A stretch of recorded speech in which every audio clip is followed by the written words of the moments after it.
Liquid Bliss Worldwide. Welcome to Liquid Bliss Podcast. We're excited to experience Daniel Pinchbeck today. This is one of our favorite Waterside authors. Waterside Productions, Gail Gladstone, thank you very much for connecting me with Daniel Pinchbeck. She has a corral of writers that specialize in consciousness. So why are you looking forward in particular to this one?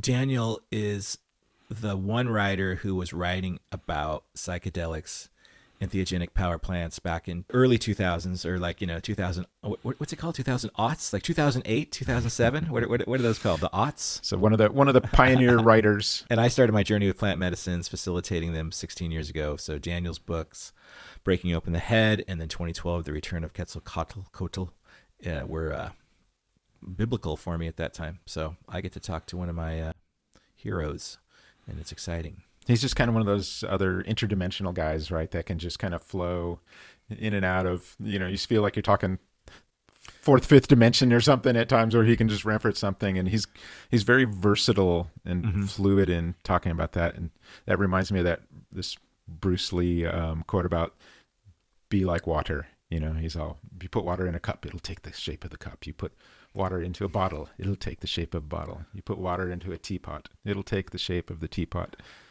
Water can flow and crash, therefore be water. And so he can go from psychedelics to shamanism to capitalism to politics, right? And flow in and out of kind of these other consciousness. Yeah. Consciousness realms. Very authentic, very real. He has a lot of knowledge around everything. I like the way the information he has is always sourced and accurately. And experienced a lot of times. He sees both sides. Yeah. What more can be said? Looks like Daniel's ready to talk to us. So let's invite him to the show. Thanks for joining us today. All right. It's our first inaugural podcast, and I'm thrilled to welcome Daniel Pinchbeck. I had to write it down, Daniel, so I'm going to read it. A visionary author, thinker, and pioneer in consciousness exploration. Known for his best-selling books, Breaking Open the Head, and 2012, The Return of... I always say Quetzalcoatl. And also, I'm going to sidetrack and say the amount of times Daniel's heard that introduction of himself over 20 years is funny. Daniel's been instrumental in bringing psychedelic and alternative spiritual experiences into mainstream discussion, and he really has. His work dives deep into humanity's potential, explores paths towards a more connected, awakened future, from the intersection of science, spirituality, and social responsibility. He challenges us to rethink what's possible and to reimagine our world with a higher awareness. So that's how we see you, Daniel. And you've been a North Star in my own spiritual journey, especially my entheogenic plant medicine journey. So it's a real honor to have you here today. Thanks for joining us, Daniel. Yeah, thanks for having me. And congratulations on the inception of your new venture. Appreciate it. I was thinking about how 20 years ago, I don't know how long, you were at that, you were basically at the inception of Burning Man, weren't you? No, I started going, I think, in like 2000 or 2001. So yeah, I'd already been going for quite a while.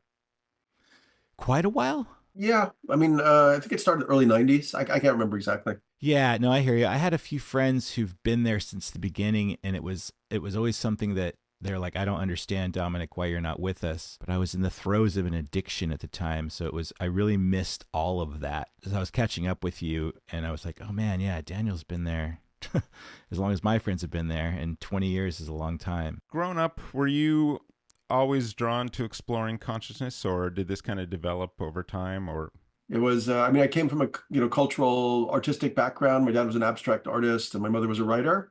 So exploring consciousness from my perspective meant art, creativity. And it was only when I was in college, I went to Wesleyan in Connecticut, which was kind of a hotbed of psychedelia. And I took mushrooms and LSD for the first time before dropping out. And I was, those registered as like really profound experiences. And then years later, I worked as a magazine journalist in New York and so on. I just began to get more and more kind of like depressed with the kind of the nihilistic tone of the culture. And I remembered those psychedelic experiences as, really profound and intriguing. So then I went back and started to explore that in more depth. Were you a drinking, smoking weed kind of high school kid or nothing? But yeah, I drank in high school, but I didn't. No, I started psychedelics just in college a few times in Wesleyan. Let me go back a second too. And so in childhood, with your parents, were they very spiritual, or were they more activists? Like I know I know your mom was with Jack Kerouac, wrote the book Minor Characters and the Beat Generation. So did you grow up did you feel like you grew up in a hippie house as a small child? No, it wasn't really hippie. I mean, more like bohemia, like sort of I mean, my dad had one of the big like unconstructed lofts in Soho. He was doing like abstract painting. He took me to like early new wave and punk shows in the 70s. He and a lot of his Okay. abstract painter friends got punk and new wave.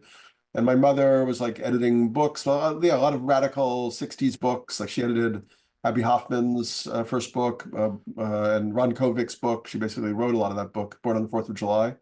So that was more of the Yeah. context. And yeah, I mean, my dad was exploring a little bit of like Zen meditation towards the end of his life. I think my mother took LSD once in the 60s. Some friends of Okay. hers gave it to her around the zoo and stuff like that.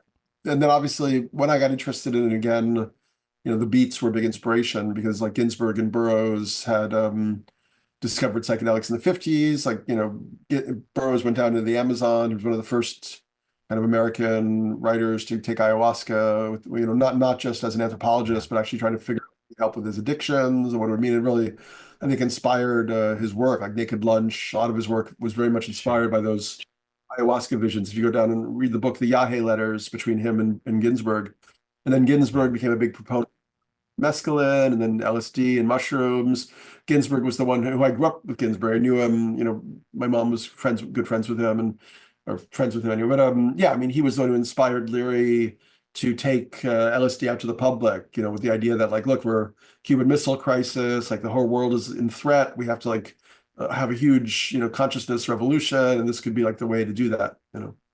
As a little kid, when did you grasp how I'm not going to have the right words, how cool your parents were, like how much your parents were the intellectual, the academic, like I, I don't want to bandy the word hippie, That but was when just his did you? childhood. That was the way things were. No, I know. I just want to know about little Daniel. I just want to have a picture of him somehow, like 5-year-old Daniel, 10-year-old Daniel. As your friend says, yeah, that's the way things were. I mean, I thought that everybody's dads probably painted like huge abstract paintings or something necessary about doing that. As a kid, you just, accept whatever the boundaries of your world are. You don't really like question them a lot. What's your practice like in the past 10 to 15 years now? Are you meditating? Are you still frequently doing psychedelics and exploring consciousness that way? Not really. I mean, I do a little bit sometimes, but I mean, I guess like I had a lot of the revelations and in some ways I actually, feel that at first the psychedelics were amazing and transformed my life for the better and opened my personality. So but then I think over time they actually some of them became kind of bad for me and led to more like impulsive behavior. And I think now we're seeing with like the sort of crossover between like the psychedelic new age or post new age and like Trump conservatism and so on. It's like it's not clear they really improve people's kind of critical thinking skills and so on over the long term. So yeah, so lately I don't really meditate. I mean, writing for me is like a quote unquote spiritual practice. I work every day on my Sure. newsletter, the pinchbeck.substack.com. And I guess I'm a lazy follower of Dzogchen, which is this form of Tibetan Buddhism, which really like basically talks about how like everything is just kind of an illusion. Ultimately, there's only primordial awareness that like creates these sort of dream bubbles of worlds and people and you and me, so we can have these experiences within this underlying nirvana and so on. So that's like my basic set paradigm. I would call myself a monistic or analytic idealist. So I try to live with that, keep that in my present of mind, but I'm not like really like doing any particular like breath work or meditation. I do sometimes, but not really like a big thing for me. So for me, with entheogenic power plants, the way I learned it is it was in the Western culture. It's like we're very mental here. I was born and raised here, but my dad's Bolivian, and we're in the head. And in South American culture, it's like they're more from the heart to start.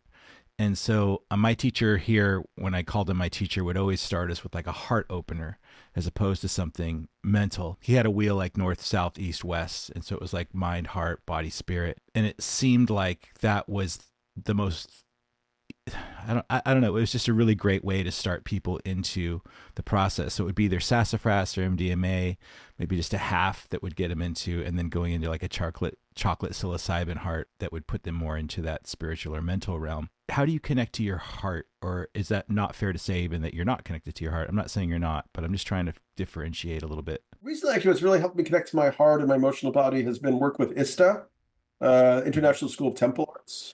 So I've done several week-long workshops with them, and it's really a lot about, kind of like activating your emotional body, moving, kind of, trauma through somatically and recognizing your archetype, your masculine and feminine and all that great stuff. So that's actually been, I feel more connected to my heart and my emotional body since I've gone deeper into ISTA.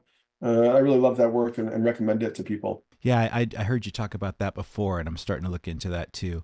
Who turned you on to that?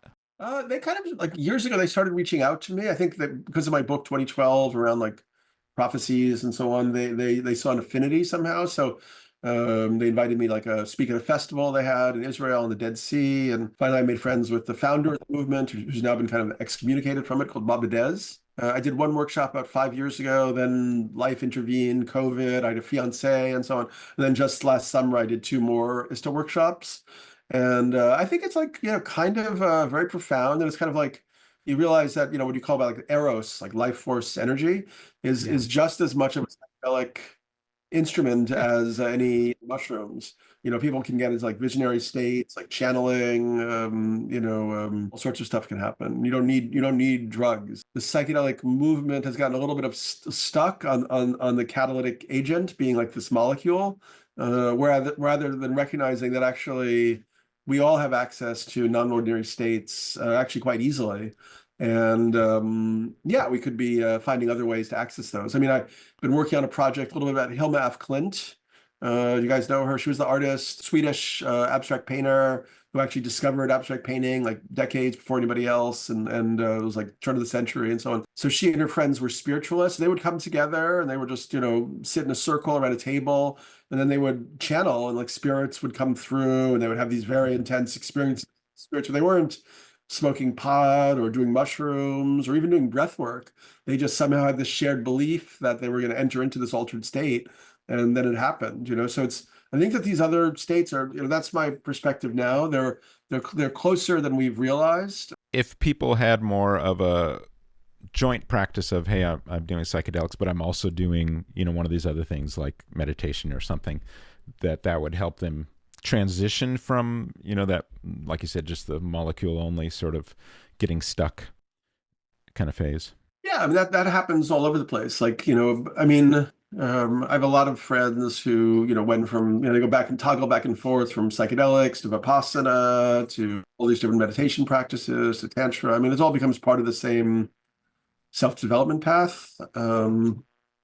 So yeah, it's like, a lot of people already figured all that stuff out at this point. Especially in 2024, I think, right? Really, a lot of people have figured a lot of stuff out. There really is a lot of avenues now where it really wasn't, for me anyway, in 2008, it wasn't there. It also becomes kind of like, in a way, almost like a new kind of advanced culture with like self-development and almost like a kind of like spiritual, like hedonism or something. Like at a certain point, I wonder what the next step is, like how we get people to, particularly what we're saying. I mean, we're having this crazy moment in the U.S. where we've changed political systems and ideals and so on. And I feel that a more compassion-based approach is still better, and one that's more collective and focused on interdependence rather than just what can I do for myself. You wrote just like 5 days ago, this one little section, it was the day after the election. So as we face a very uncertain and catastrophic situation ahead, we can find it in our hearts to accept and even rejoice if we recognize that on the deepest occult or esoteric level, we co-created this precipice and threshold to bring about our own inner transmutation. I know it hurts. I like that about you, is that kind of what you're talking about? Yeah, I mean, that's me trying to be hopeful and positive, Right. because we never know, things could change at any moment. I mean, I do have a lot of concerns about what's going to happen over the next few years. I think, for instance, we've already seen with Musk and Twitter, or whatever he's calling it. Yeah, kind of like this sort of you know, kind of barrage of distorted, I would say, like right wing, type of content, could make it very hard, could really contaminate or pollute the kind of news and information ecology, to the point where people really are not really able, after much longer, already many people already maybe now not really able to distinguish what's like truthful or evidence-based from just something that's conjecture, or like yeah, so yeah, or just kind of misinformation or psyops. So that's a big concern I have right now. I feel like there's two epidemics. So that misinformation side, but also, do you think we're suffering through epidemic of a lack of empathy in general? Have we regressed, or are we just chugging It along feels like we've as usual? regressed. That's what I think. Feels like we've regressed.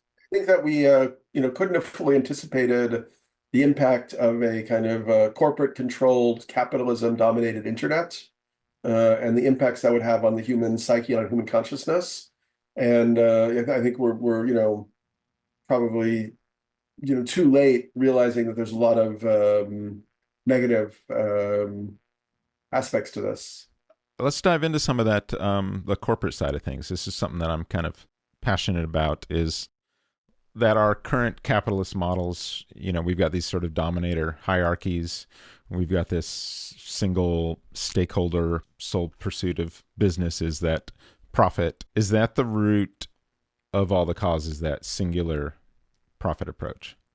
The development of corporations and giving them more kind of like power, than like giving corporations like personhood status, so like and so we can look at a series of decisions that have moved society in this direction. In a way, it feels like a sort of inevitability, just that money has become more and more dominant.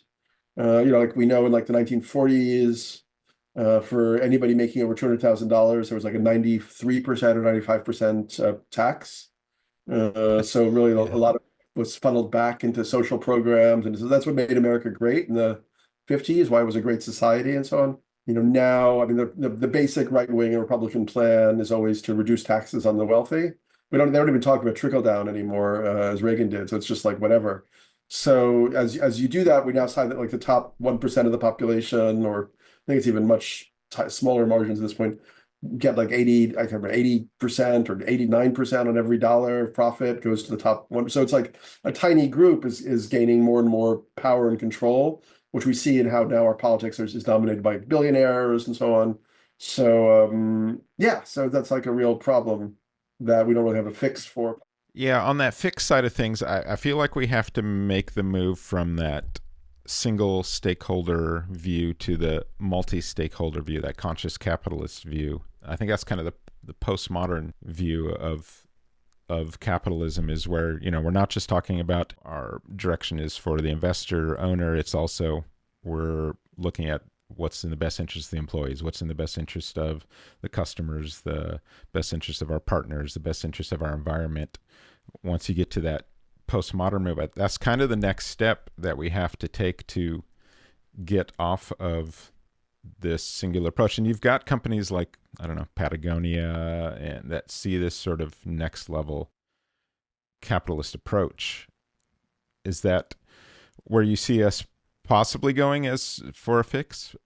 I mean, to be honest, my views are more extreme and radical in a sense. Like I wrote a book called House that Sting and Russell Brand wrote introductions to. Russell had a different worldview at that point. But yeah, I mean, I don't know what form of capitalism, even reformed, could allow us to continue towards a sustainability path.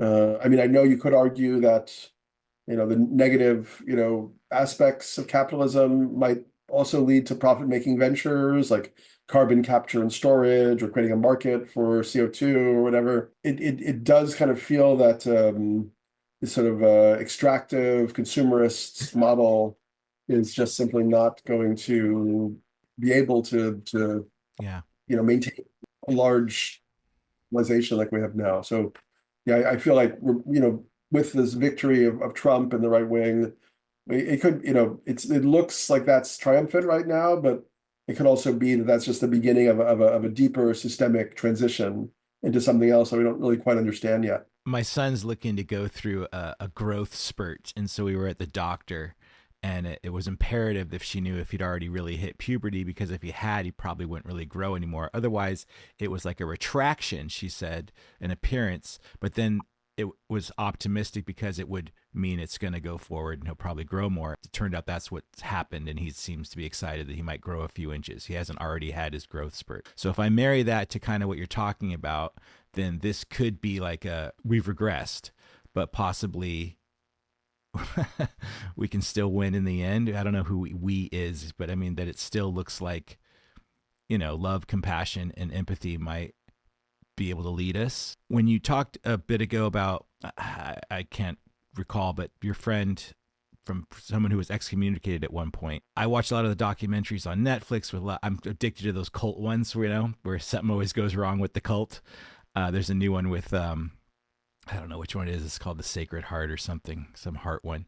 But my question to you is, do you believe that talking about capitalism, and I'm moving into do you believe something can scale and be big and still have love and empathy and mostly authenticity at its core? Or is it just small communities you think we're moving into? I mean, I'd like to believe the first choice, that option A, that love and compassion could scale. Right. And I've been fascinated by certain efforts to do things through the, internet technology that I thought pointed in that direction, but then ultimately the sort of capitalist system intervened and kind of crushed them. So for instance, a friend of mine started couch surfing with the idea that instead of for lodging, you go around the world, you find a cool person, they think you're cool, and they're interested in letting you stay with them for free, and then you build a kind of build relationship, build friendship, and see the world on a shoestring, and everybody benefits. So that, unfortunately, the IRS refused to see couchsurfing as a charitable activity, so they had to become a for-profit, which kind of wrecked their whole thing. Yeah, right. And meanwhile, Airbnb, skyrocketed, and so it became another, the idea of using this type of thing to make profit, dominated. So it's always like that, right? We can see the more kind of idealist ideas or experiments, but they ultimately get crushed by the more commercially viable ones. How do you think AI plays in all of this? Is this going to be gasoline on a bad fire, or something that could really move us with gravity of a higher consciousness if we approach it that way? Anything could happen, and I always maintain the idealist hope that things could happen in a good way or something. But I mean, AI most likely will reinforce most of the dominant trends in society. It'll make a lot more people redundant, unless we build kind of new industries or But I mean, yeah. So when you combine AI and robotics and so on, I mean, people in that industry are saying in 10 years, very few people will need to work, which would be great. Big fan of Oscar Wilde, or a book called The Soul of Man Under Socialism, reimagine a future where we liberate humanity and the machines do all the drudgery and we just smell the flowers and write poetry and walk around and don't even need We to don't get need paid. currency anymore. Yeah. Robots are doing the work and we just, sit around and, see who can write, who can write the best Shakespearean ode or whatever. So that would be interesting if that happens, but it doesn't seem like that's where the system goes. It's more as people become redundant, they get shoved down and their lives get ruined. That's partially why Trump won this election. The last election is the working class feels very broken and dissatisfied by the direction of the country over the last 40 years. Even as small group has benefited. People can't buy their own homes anymore. It used to be one parent could work and support a family. Now two parents can work, but they're still going totally in debt. It doesn't seem likely to me when I look at the trajectory of our society and how, we go for profit maximization and so on, that AI is going to help the inequalities. It seems like it's going to exacerbate them. I mean, even now, like you go to like Udio, which is like a music making app, like Yeah. if you're a brand who wants like a marketing jingle for an advertisement, why are you going to pay, some musician 10,000 grand and give them royalties when you can spend $5, nothing basically and get a jingle with like, a few hours of work. And even I use it for, I mean, I use Canva or whatever or AI for images, graphic design, so it's going to liberate creativity for a small group, but that also means that it's going to cut out the livelihood of many people who maybe somebody's like a fine artist, but they do graphic design on the side, or they're writing operas and they do commercial jingles to make a living. Like that's just in that one field. And then you think about something like in the Philippines, like 10% of the increase in GDP, I guess, was phone sales, which allowed for a whole middle class to form there. But that industry is going to be wiped out in a few years by AI. So, yeah, I mean, the big, what you guys know what the biggest biggest job or biggest industry in the US is? It's like truck driving, right? Like 3 million people are truck drivers. Yeah. That's a good job if you didn't get a college degree, but you're just a good driver. It's like one of the only great jobs, if you don't. So if we create self-driving cars, trucks, what happens to all those people? Where do they go? Yeah, that was noted. I heard someone else talking about just drivers in general, how many drivers there are. What they were leading into with that when they were talking was if AI is doing a lot of that kind of stuff, that it would be what you said, that we'd be able to, not Oscar Wilde per se, but yeah, that it would be more about community and entertainment would be the things that would be most important. And so I recently, over the last 2 years, kind of going back to what you said about plant medicines, there's only so much plant medicine you can do at some point. Meditation became a bridge for me, a really strong bridge, but it came through the work of Dr. Joe Dispenza, which I was very reluctant to because he's a big scaled, he has a technology behind it, science-based, to do all this breath work and connection of heart and mind. He's got books, a lot of things that I just repel me about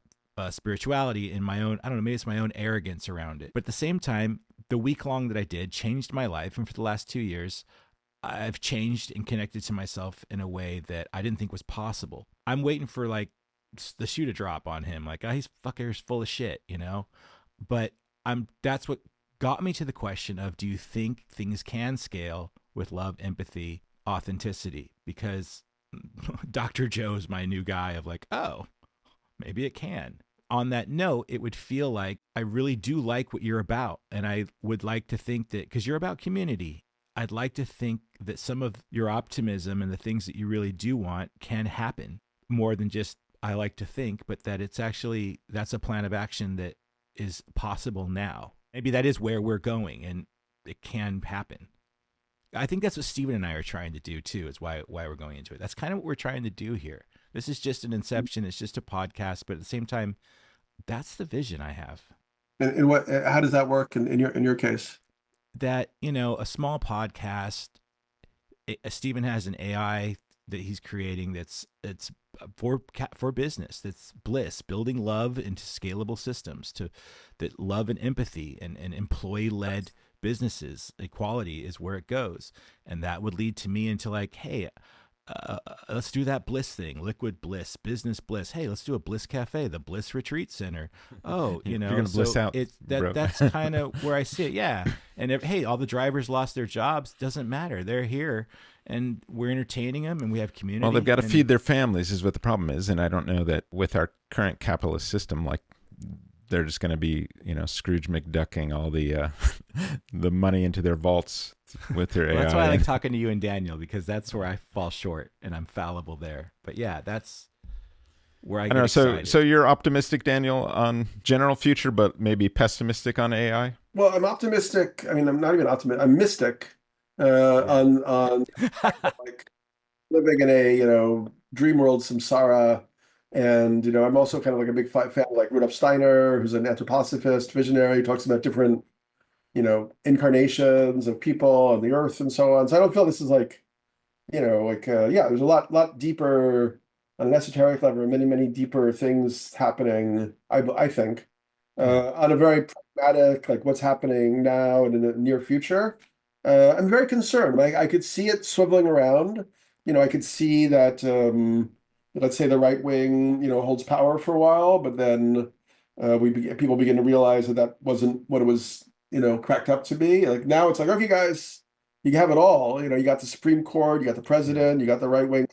What's, you think, you got a way to solve all the stuff and, make everybody happy, like go for it, prove it, but if it turns out that that's not the case, something else may come next. A lot of my what do I call them? Spiritual friends. A lot of them in those communities, they have a lot of optimism around RFK and the health system and getting fluoride out of water. And I do feel like everything is unfolding the way it's supposed to unfold. I was just thinking on RFK, are you optimistic there may be any kind of national change with psychedelics since he's kind of pro psychedelic? I mean, I'm open, but I think that the kind of the value for society. I mean, it can get a value for the individual, yes, but I'm not sure what the value will turn out to be. I mean, I feel like we're on a bad trip, as a society already. I got very interested in like William Owen Thompson, who talked about back in the 70s. He was like, actually, like maybe all this, psychedelic use that all these young people are doing is actually having this negative impact of actually eroding the boundary between the physical and the psychic plane, which is allowing for like more like weird demons and weird entities to kind of like come in. Yeah. So I sort of feel like we're now seeing that like reality somehow, since the sort of renaissance of the psychedelic movement and more people all around the world taking psychedelics, it's like we're going more and more like a collective bad trip in some sense as a society. I've interviewed RFK. I read his book.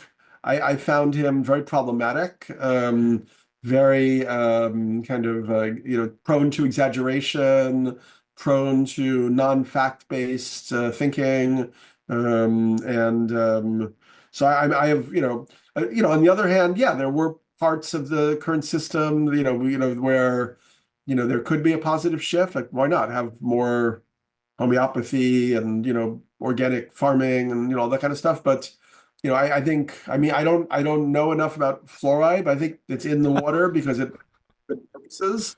I think that children have getting vaccines because we don't, like apparently RFK convinced Samoa, the country, to stop measles vaccinations.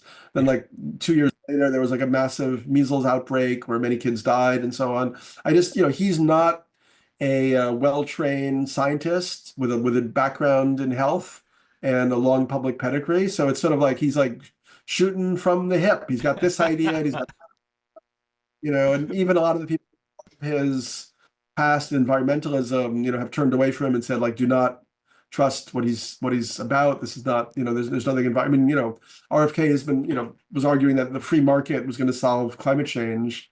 I just don't see that happening. The only thing with fluoride that I've always bought into is that it calcifies our pineal gland. I don't know. That's what I've leaned into. I've also heard that, but I have not seen any evidence to suggest that that's true. I haven't seen any evidence, but the amount of time that I spend with my pineal gland now every morning at 4:30 doing my Dr. Joe meditations, I'm fucking so grateful for that pineal gland that gives me, like, I can squeeze my spinal fluid into DMT and have these states where I can go into the quantum field of the unknown and create from there. And then Daniel Pinchbeck's my first interview. So cool. The Joe Dispenza retreats. I'd be curious. Yeah, I think I would love to hear your take on it. I'm a people person. Stephen and I have been lifelong friends. We're best friends. We only reconnected about 7 years ago. I had a little heart condition going on from previous drug addictions, and he helped me hike my way back into health. And then I turned him on to psychedelics, and this is kind of where we are on this journey. A lot of people kind of have this sense of that they've got a higher self or a future self guiding them. Do you have that feeling? And if so, where do you think your future self wants to guide you? What we are as sentients or conscious beings or whatever, at the moment we're just encased in these little flesh suits of this three-dimensional reality. We don't really know what else there could be. I mean, something like DMT gives you a kind of glimpse into kind of maybe other layers of the cosmic hologram. And so I think there could easily be sort of, if there's 10 or 11 dimensions of space-time, but the physical dimension is like the fourth or fifth dimension. Yeah. Maybe there's an eighth dimension. And so, what we experience here as a sort of, certain type of linear, limited space-time, where we have these kind of bodies and so on. There may be a higher dimension where we exist in some completely other way. So some other form of consciousness way. And this is actually what we're experiencing here is just kind of like a projection of that higher consciousness, which, kind of, creates itself and discovers itself by going through a series of, kind of a lower form of matter and stuff like that. When I was a kid, I had an imaginary friend. I was one of those kids, and we'd play backgammon and Monopoly and chess, and he'd win, I'd win. But I always had this feeling that, even as a young child, that this was me in the future coming back to help me, and that anyone who had imaginary friends, it's really just themselves from some future state, either able to time travel back, or that they're, again, you're beyond space and time, and that maybe my future self was indeed talking to my younger self. So in some of my meditations, I'll do that now. Yeah, I guess I am a big believer of, where do you think future self is leading Daniel? That's interesting. I'm a big fan of like Rudolf Steiner's cosmologies. Although, it's an occult map of how he sees kind of this process of like cosmic evolution. And there's like different cycles. Like there was an Atlantean period and a Lemurian period where we actually existed in like different form. Yeah, so there'll be future stages where we develop these different subtle bodies, and they become much more powerful. Like he talks about like developing like the spirit self or the life body and so on. So yeah, we'll I guess our main locus would be some higher dimension where we're existing in a very different way, something that's a little bit beyond our language, but you sort of get a sense of it when you sometimes when you drink ayahuasca or smoke DMT, that there are these kind of other layers. In that regard, as far as future self and where you might be going, I'm just thinking about what's inspiring you these days? I really like this guy, Satish Kumar. Do you know him? No. He's like, but yeah, he talks about radical love. So this idea that like, it's really easy to love people that you already like, or your family or your friends, or whatever. What about extending love to like people that actually you don't like, or that you hate, or feel like against you, or whatever? That's kind of an interesting project. And then also kind of like, yeah, we have problems, but actually, problems are good, because problems are adventures. Like problems are opportunities. So the fact that like our society has moved in a certain direction that I don't particularly approve of or like, that's a problem. That's an adventure. That's a quest. Like, what does it take to shift things into a different direction, or make people look at things in a different way, or look at things in a different way myself. So I kind of I like that there's like problems around. Climate change is a problem. Wealth inequality is a problem. The media that mind controls people. These are big problems. Maybe we can find visionary solutions to them. Maybe we can't. Maybe we're doomed in a way, but might as well try. And in the trying is an adventure and a quest, and that gives me joy and excitement. I feel very turned on right now, to be honest. Going back to that concept of radical love, do you think of the idea that the person you love the least is the closest you are to Source or God? What do you mean? Well, you're thinking about radical love. You're thinking about, love your enemy, that kind of concept and stuff. And the person that you love the least, that you can, like if Trump's just pissing you off and ticking you off, that's really the challenge to you to figure out how to find radical love in that situation. Yeah, I mean, just as we have to love our actual like shadow, right? Like that's where I was going. The person I love the least is myself. Then we just keep projecting it, and it gets worse, and it takes darker, more dire forms. Trump is like the America's collective shadow. of like the bigotry and the entitlement and the arrogance and, power makes right, wealth makes right. These are all shadow, shadow aspects of the American psyche. So, we have to own them and say, okay, like we've now, projected our shadow, on the largest possible frame. And how do we own that, integrate it, and not just try to like run away from it or hide from it? Let's leave it on that. No. I You don't want to leave follow it. up. I No, think that was good. Like you got one more question in you? Just Go about for the it. shadow specifically. Okay. And I guess I want to personalize it more. Like with me, so I smoked crack for 7 years and drained my friends and family of resources and finances. It was all about me and blah, blah, blah.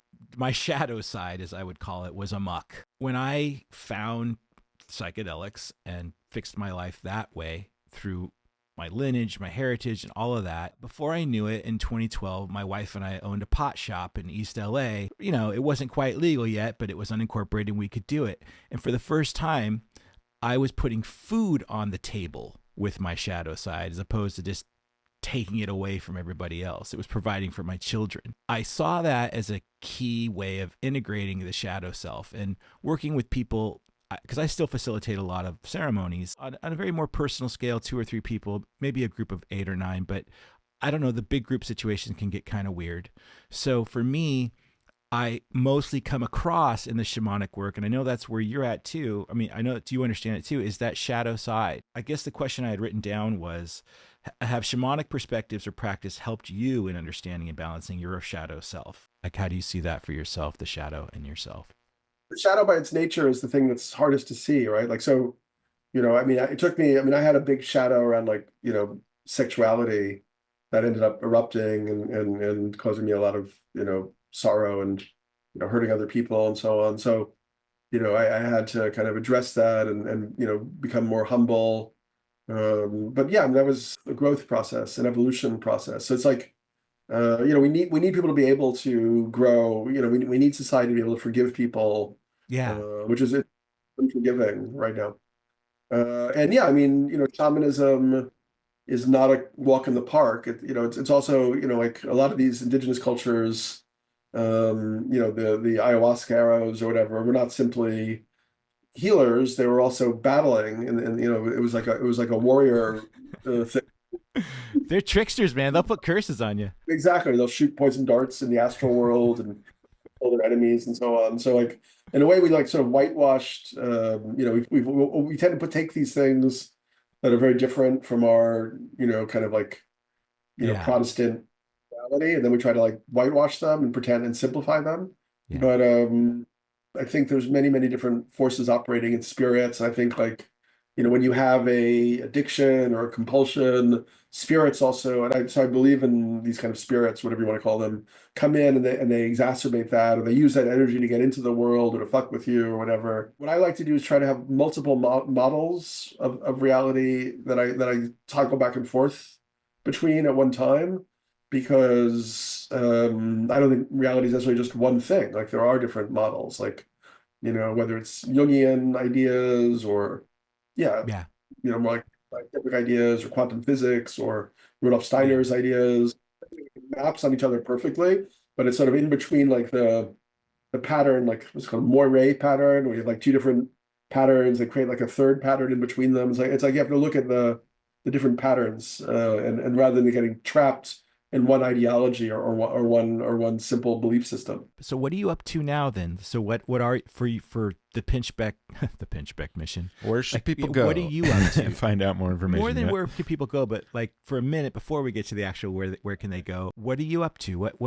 What is your vision of the future for you? Because I really love what you're about, and it's the authenticity that I like. Oh, I appreciate that. Thank you. Well, at the moment, I'm sort of taking in the collapse of liberalism and progressivism and humanism. Really, I still feel that I was really on the right track, both with this like Evolver movement and network that I started years ago, and the book How Soon Is Now. And so I have like, I don't know, 20,000-ish people following my newsletter, which is still relatively modest, but we're starting to do regular, community calls. kind of idea that's forming for me would be, yeah, to try to create another kind of network of communities, trying to get people to meet up in person. Because I think that now the level of misinformation and psyop and disconnection is so great that really the only way to deal with that is just to get people coming together face to face, realizing that they're not, even if they share different views, they're not like monsters, they're not like, vindictive. I don't know. It's like, we need to sort of repattern the conversations. Yeah, I'm thinking that maybe there'll be some openings as a result of this change in political structure and collective psyche that we're undergoing. So there might be an opportunity for like, kind of new media, new magazines, new news programs, new podcasts in a way that provide different attitudes or different spins on what's happening. It was interesting how the narrative now is that, oh, it was the podcast bros that people all underestimated podcasts with Trump. Yeah, so in a way, they're connecting in this new media, but their messages are very disconnecting a lot of times on that. It's podcasts, but it's also like nobody who's that scripted, I think, can succeed anymore. She just felt very authentic, and he always just felt like he was like shooting from the hip. I mean, even if the things he's saying are horrible, at least you feel like, okay, like he's actually a human being who's like has these views, whereas she just felt like, I can't be too emotional because then I'm not going to appeal to women, or or men are going to think I'm too feminine. I can't be too angry because then they're going to think this, and I can't say anything about Gaza because then this group is going to fall away, and I can't say. So then you just felt all the time that she was this like hyper, Harris was a sort of hyper calibrated, kind of old school politician who in the end could say nothing about anything. No. Whereas if she just said, hey man, like I can't talk about what's happening in Israel because of the powerful Jewish lobby, and we're just reckoning with that right now, and we'd really like to do more on worker rights, but we have these corporate lobbies that don't allow for that. If she just at least spoken honestly about what was going on, then we could have said, okay, like we get it, like this person actually is an honest person, who just like Trump is just telling us what is going on. I mean, so that was, I think, one of the main realities that, like, if there's ever going to be, and now, like, I mean, they really have kind of promised to, permanently tilt the electoral machinery. So we might just end up with long-term dictatorship here. Yeah. But, and I think they're quite serious about that. But also, if things collapse, they're going to want to hand the political football away again, which is what's usually has happened, right? The Republicans get in office, the economy is in fairly good shape because, the Democrats have made some progress. Then they, amp up the national debt and they cut the taxes on the wealthy, and then it all becomes miserable again. So then by the time the Democrats take office and they have to like rebuild it, then the Republicans win again, so it's like, we'll see in 4 years if what the state of things are, and if they are, still are planning to hold on to it in a more draconian way. And if not, maybe there's a chance for some like, completely new perspectives to come through. But yeah, I mean, I think the success of the podcasting is just really like, people are, with all the social media and all the, establishment, people just want authentic people that speak like authentic people. And they're not interested in people who have to be scripted all the time and are trying to like, maintain these very convoluted balance sheets in their heads. And the early 2000s, my wife worked a lot in reality shows and producing. So I'm no stranger to how reality shows worked and how they're scripted. There was no other way to do it back then, according to the system and what it was done. And that created whatever it created. So yeah, I agree. I think like authenticity is the rocks in David's slingshot that could take down Goliath. Daniel's describing all this friction and all this turmoil. And I just think to that phrase of that evolution isn't pretty, but when you step back, it's kind of beautiful. So it can be ugly up close and short term. But if you step back, it's usually, love is kind of the gravity that's pulling us forward. Do you agree with that? I agree with that. Let's end there then. We're getting dark. We're getting dark. I want to go positive. I was not getting dark. No. So I'm saying, it's all positive, baby. It's all positive. There's beauty. There's beauty in the blackness. But yeah, and I just want to say again, I'm a complimentary person. I know you've been doing this 20 years, and I'm more than that. But I'm just saying, I want you to know, I think you've blazed a trail that is something that can be followed, and I hope that you see it in yourself. And it's really the authenticity. It's the warts and all. My experience of you is you don't hide. You do your best to engage, and there's a vulnerability to you that's very childlike that I model myself after. And I'm a very fallible human being too. So I just really appreciate you going before a lot of us. Yeah, that's how I see it. Keep up the good fight. Please. Yeah. Thanks, guys. Really great to hang out today, and hope we do it again. Yeah. Oh, wait. Where can we find you? My Substack is danielpinchbeck.substack.com. I also host a lot of online courses and seminars at liminal.news. And I have my own website, pinchbeck.io, where people can register for stuff. But Substack is probably the most ongoing active engagement. And the course is super fun. So check those out. Wow, that was a great interview with Daniel. I love that. We went over a lot of different things in there. What stuck out to you? Yeah, when you say what sticks out, I'm going to frame it through a lens, because so much sticks out. This will give me a starting point. So we picked these angel cards before the interview. You picked courage, Stephen, and I picked light. They're just one-word things. And Daniel picked surrender. We gave Daniel through email, and he picked surrender. So the answer to your question of what sticks out, I'm going to answer through the lens of courage, light, and surrender. Okay? So I'll say this. As far as courage goes, I really appreciate the vulnerability that he had today, talking about things honestly. That's not something that I take for granted in people. He presents himself in all of his glorious humanness. You know, when we were talking about building love into scalable systems, and I was describing what we were about, he seemed like, I heard him say like, oh, cool. Like, I think he's really respectful of people who authentically are going to try and do something to be a light in the world. Surrender was cool too, because there's a surrender, and that's Daniel's word. Surrender's a tough one, man. Surrender is... As far as the interview we just did specifically? I mean, just surrender in general, the word surrender, because that's consciously and growth-wise, that's one that's tough for people, but it is one of those stages of consciousness growth is to surrender. And there's a lot of talk about that. But in terms of this podcast, what sticks out with you with that word? In terms of this interview with Daniel, and Daniel picking the card, then what comes to my brain first is that he's pretty surrendered to things in that way where there's no ego, as far as just honestly, the fact that I reached out to him, just authentically said why I'd love him to be the first guest, and that he said yes. That's a surrendering thing about Daniel. He wasn't like, oh, how big are they, or what does this do for me? He was like, yeah, of course, sure.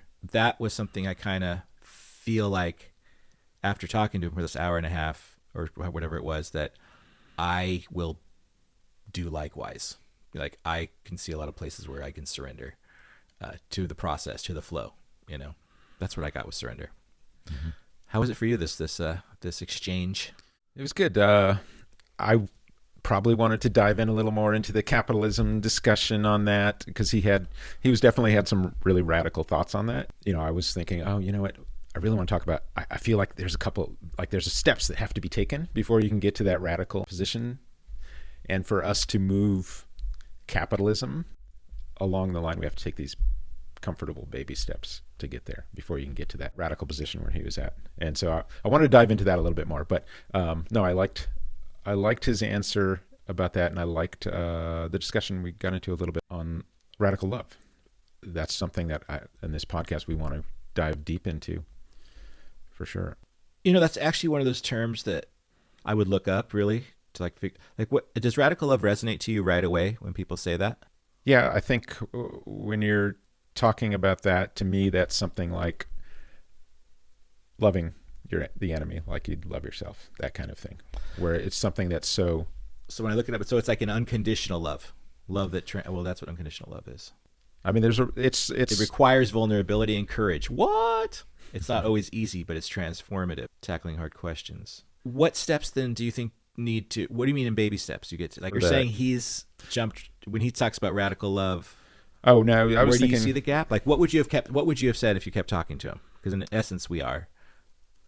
His thoughts on what? Are there more steps before you can have a world that's transformed through radical love? I think there were two steps there. There was one where we were talking radical consciousness in capitalism. Like, Right. how would you just flip capitalism into something new and healthy? And that's where I'm talking about.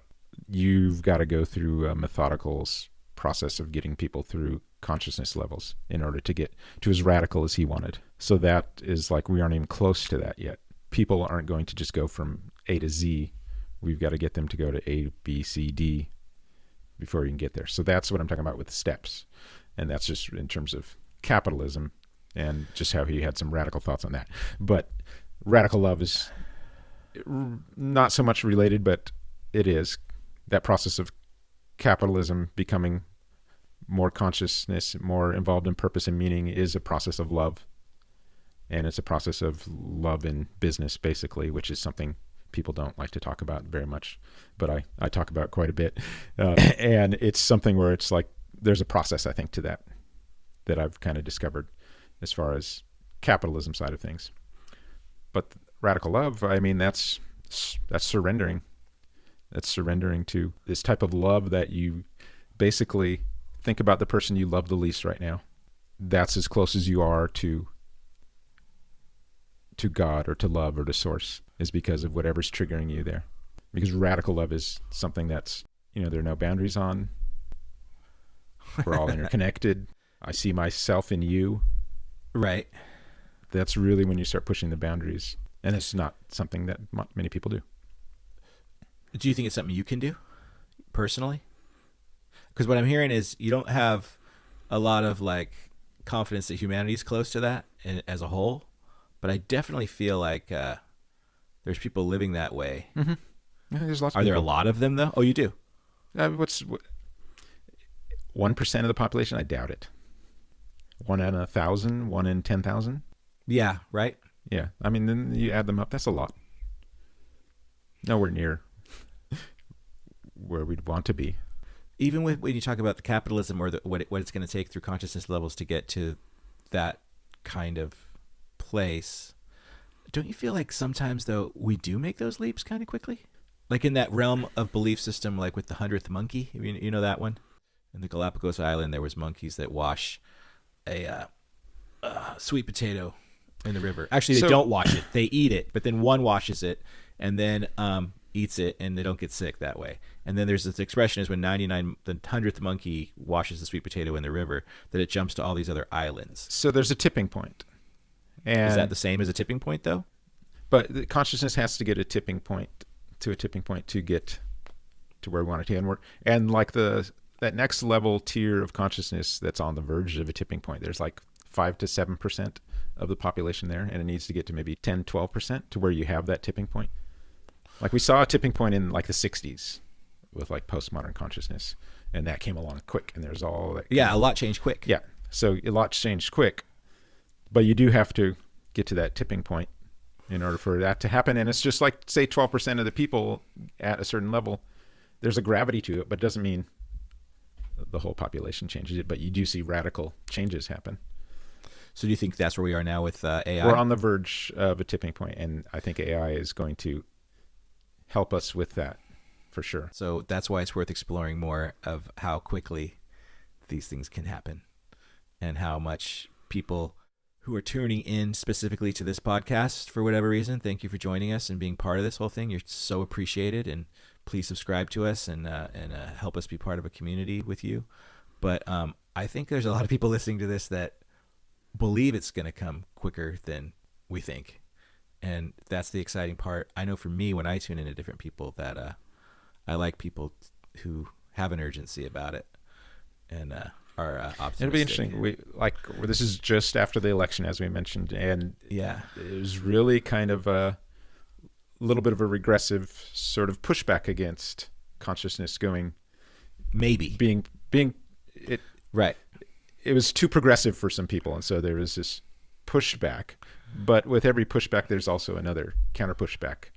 So right. You could see, if you're going to the extreme, there could be another extreme reaction. So a few years from now, who knows? There was something I was reading about trial and error. When you're studying something through trial and error, there's an element of serendipity that happens that's part of the equation that's always kind of like unexplainable.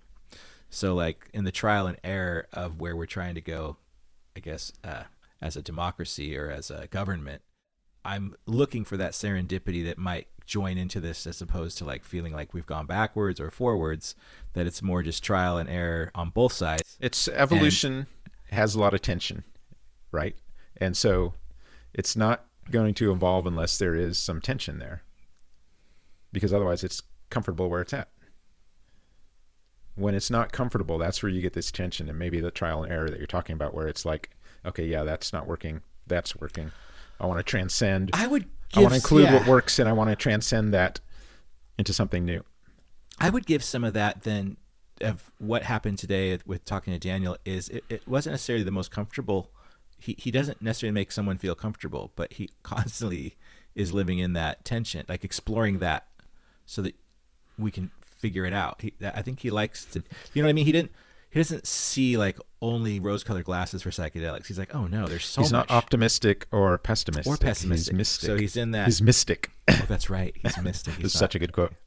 So who do we got on next? I'm very excited to welcome a dear friend of mine for 20 years. It's Barry Taylor. Barry Taylor was the guitar technician / road manager for AC/DC on their first tour, Highway to Hell, when he was a young bloke. He had a personal transformation where he got a PhD in theology and taught for a long time at Fuller over in Pasadena. Pop culture was always the emphasis, how God and pop culture go together. He is an artist. He is one of the most brilliant minds I've ever talked to. You've heard him a few times, right? I send you sometimes through his Patreon. He was just on a Netflix, or mentioned on a Netflix he was in Pete series. Holmes, the comedian. It was very exciting for me because I love Pete Holmes, and he was talking about Barry Taylor. He lived in LA for a long time and is kind of a rock star in his own right. But we have a weekly Zoom meeting where a bunch of us talk about consciousness and stuff through his Patreon. So we'll give you all that info. But you guys are going to love talking to Barry Taylor about radical love. Like, that's something he has a lot to say about. So, all right. Anything else you want to know, or does that sound That's good? All right. Yeah, let's do it. All right. Thank you all for joining us Yep. and on this journey down the river of consciousness with Liquid Bliss Podcast. That's a wrap for this episode of the Liquid Bliss Podcast. Liquid Bliss Worldwide.